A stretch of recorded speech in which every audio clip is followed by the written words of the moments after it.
खासदार सुजय विखे यांनी माफी मागितली, पण नेमकी कोणाची ते त्यांनाच माहिती, अशी प्रतिक्रिया आमदार राम शिंदे यांनी दिली आहे. नगर दक्षिण लोकसभा निवडणुकीसाठी भाजपकडून विद्यमान खासदार सुजय विखे यांना पुन्हा एकदा उमेदवारी जाहीर करण्यात आली.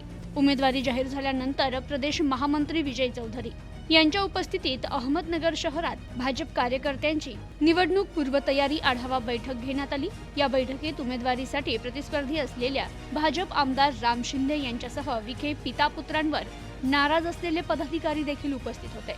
उमेदवारी जाहीर झाल्याबद्दल सुजय विखे यांचा चौधरी आणि आमदार राम शिंदे यांनी सत्कार केला. सत्काराला उत्तर देताना सुजय विखे यांनी मागील 5 वर्षात माझ्याकडून काही चुका झाल्या असेल आणि कार्यकर्त्यांमध्ये गैरसमज निर्माण झाला असेल तर जाहीरपणे माफी मागत आहे, असं म्हटलं.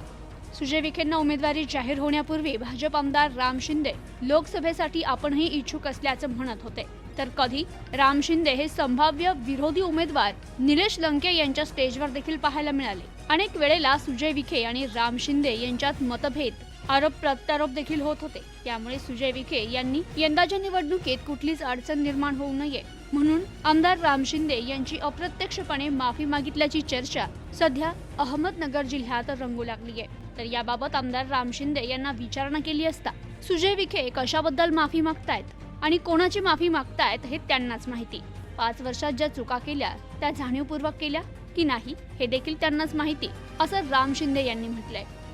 Bureau report, news today 24, Ahmednagar.